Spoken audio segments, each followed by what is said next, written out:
Hello আমার family, good morning. কেমন আছো সবাই? আশা করি সবাই খুব ভালো আছো। নতুন দিন নতুন সকালে আর একটা ছোট্ট ব্লগে তোমাদের সবাইকে অনেক অনেক ওয়েলকাম। ভয়েসটা মিউট করে আমাকে আবার ওভার স্পিচ দিতে হলো। শুনতে পাচ্ছিলে গান হচ্ছিল? হ্যাঁ, কোথাও হয়তো গানটা বাজছিল, সেই আওয়াজটা কিন্তু ভেসে আসছিল। যখন আমি ভিডিওটা করছিলাম তখন বুঝতে পারিনি যে এত জোরে সেই আওয়াজটা আসবে। এডিট করার সময় দেখলাম যে ভালোই শোনা যাচ্ছে। তো যাই হোক, কপিরাইটের ভয়ে আমাকে ওভার স্পিচ দিতে হলো। কাল রাত্রে তোমাদের দাদাভাই বাড়ি আসার পথে বাজার করে এনেছে, আর তার সাথে নিয়ে এসছে একটু কুমড়োগুলো আমি বেশ ভালো করে বুকোগুলো ছাড়িয়ে রোদে দিয়ে রাখলাম। আর এইদিকে দেখতে পাচ্ছ, গতকালকের যে জামা কাপড়গুলো কাচা হয়েছিল সেগুলো কিন্তু সকালবেলা রোদ উঠতে না উঠতেই রোদে দিয়ে দিয়েছি। আজ সকালে মনে করলাম একটু পরোটা বানাই। প্রতিদিনই তো প্রায় রুটি খাওয়া হয়, আর ছেলে মেয়ে যেহেতু আজকে বাড়ি আছে সেই কারণে একটু ময়দা নিয়ে নিয়েছি। আর ময়াম দিতে যা যা লাগে, চিনি, হালকা নুন, একটু সাদা তেল নিয়ে ভালো করে ময়দাটা ময়াম দিয়ে কিছুক্ষণ রেখে দেবো। আর ওইদিকে তোমাদের দাদাভাই তো সকালবেলায় কাজে বেরিয়ে গেছে, তা অল্প কটা করলেই আমার আর আমার ছেলেমেয়ের কিন্তু হয়ে যাবে। আর পরোটা দিয়ে খাওয়ার জন্য এদিকে ছোট ছোট করে কিন্তু আমি পটল আর আলু কেটে নিয়েছি। হ্যাঁ, কালো জিরে ফোড়ন দিয়ে আর কাঁচা লঙ্কা দিয়ে করব, বেশ ভালোই লাগে।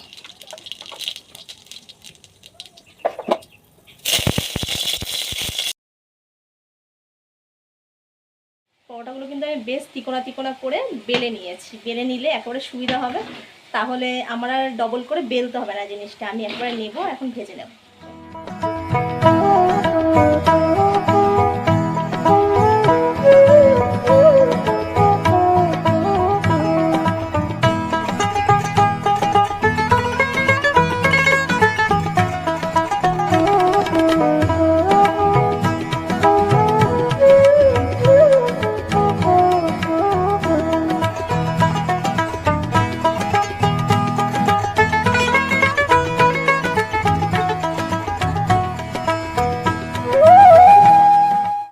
এই যে পরোটাগুলো একে একে সব ভাজা করে নিয়েছি। পটল আলুর তরকারিটা এখনও হয়নি, ওটা ফুটছে। এরকমই হয় জানো তো, বেলে নিয়ে একবারে গুছিয়ে নিলে বেশিক্ষণ কিন্তু টাইম লাগে না। আর চারিদিকে সকাল থেকে উঠে তো গান বাজনার আওয়াজ শোনা যাচ্ছে। সকালবেলা ব্লগটা এখন তোমাদের সামনে শুরু করলাম, ভালোই জোরে গান বাজছিল। এডিট করার সময় বোঝা যাবে যে কতটা জোরে ছিল গানটা। সকালবেলার রান্না তো এটা হলো। ইচ্ছা আছে বেলায় আজকে একটু বাজারে যাওয়ার। গতকালকে প্রচুর কাচাকুচি করা হয়েছিল, বিছানার চাদর থেকে ঘরের পাপোশ থেকে সব কিছুই প্রায় কেচে নিয়েছিলাম। তবে কিন্তু রোদ ছিল না কালকে, যেহেতু আজকে সকালবেলা থেকে একটু রোদটা উঠেছে সেই কারণে কিন্তু রোদ্রে দিয়ে দিয়েছি। আর পাপোশগুলো দেখতে পাচ্ছ অনেক দিন পর কাচা হলো। আর আমার ইউটিউব পরিবারের একজন সদস্য আমাকে কিন্তু বলেছো যে আমি যেন চুলের কোনো ভিডিও নিয়ে আসি তোমাদের সামনে। চুল জট পড়ে গেলে সেটাকে ছাড়িয়ে নেওয়ার বা চুলের পরিচর্যা করার সেরকমই কোনো ভিডিও। হ্যাঁ গো, অবশ্যই চেষ্টা করব তোমাদের সামনে সেরকম কোনো ভিডিও নিয়ে আসার। তবে তোমাদের মধ্যে কারোর যদি ইচ্ছা হয় যে তোমাদের নামটা সুন্দরভাবে আমি সবার সামনে তুলে ধরি, সেটাও কিন্তু আমাকে কমেন্ট করে বলতে পারো। ওগুলো এখনও একটু একটু ভেজা ভেজা আছে। রোদে দেখবে না দিলে জামা কাপড় কিন্তু বেশ ভালো লাগে না, একটা খটখটে ব্যাপারটা ভালো লাগে না, যতই শুকিয়ে যাক।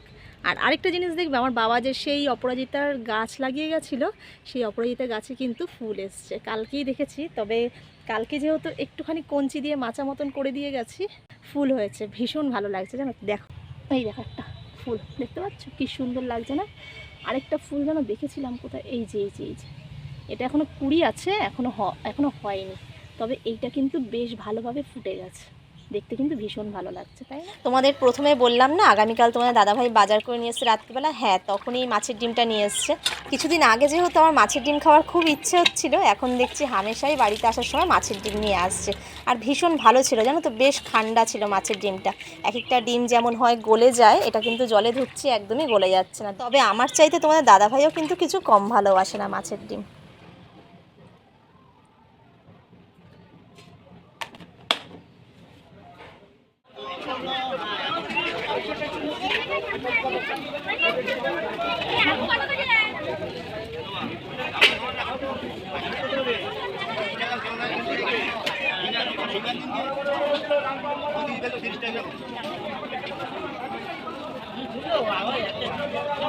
একশো 10-12 গ্রাম হবে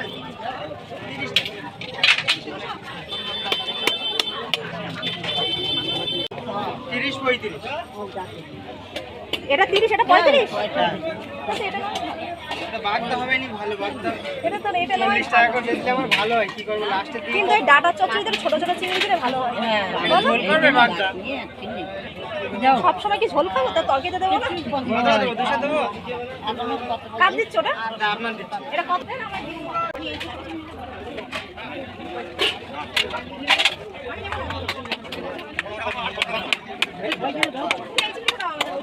একশো নিলে না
চলে এসেছি। আর বাড়িতে বাবা রে, রাস্তায় এতটাই গরম যে আসার সময় একটু ভিডিও করতে পারিনি। আমার মেয়ে তো পুরোটা ভিডিওটাই ধরে দিয়েছে মাছ বাজারে, সবজি বাজারে দেখতে পেলে। এই কি একটা চিপস নিয়েছে, নাগিন চিপস নে ধর। আর এই যে এদিকে তেমন কিছু বাজার হয়নি, বাজার তো সবই তোমাদের দাদাভাই করে। আমি টুকিটাকি কিছু কিছু জিনিস লাগবে সেগুলো নিলাম। একটু কাশ্মীরি লঙ্কার গুঁড়ো, তেজপাতা, তারপর এই যে একটু চিংড়ি মাছ, আর নিয়েছি টমেটো। যে এই জিনিসটার জন্য যাওয়া বাজারে সেটা হলো এই যে মাংস, এই বাজার। আর ওইদিকে নিয়েছি ঠাকুরের সন্দেশ। আর এই যে ঠাকুরের সন্দেশ নেওয়া হয়েছে। তা হঠাৎ করে ছেলেমেয়েরা সকালবেলা বললো মাংস খাবো। তা সেই কারণেই বাজারে যাওয়া। আর মনে করলাম একটু চিংড়ি মাছ নিলে ভালো হয়, কেন ওদিকে কচুর শাক তুলে রেখেছি, কালকে দেখতে পেলে তোমরা। আর ওদিকে ঘ্যাটকোলের ডাটিগুলো রয়েছে পড়ে, দুটোর জন্যই চিংড়ি মাছ হলে ভালো হয়। এখন আমার একটাই কাজ, ড্রেস চেঞ্জ করে স্নান সেরে পুজো সেরে তারপর কিন্তু তোমাদের সামনে আসছে।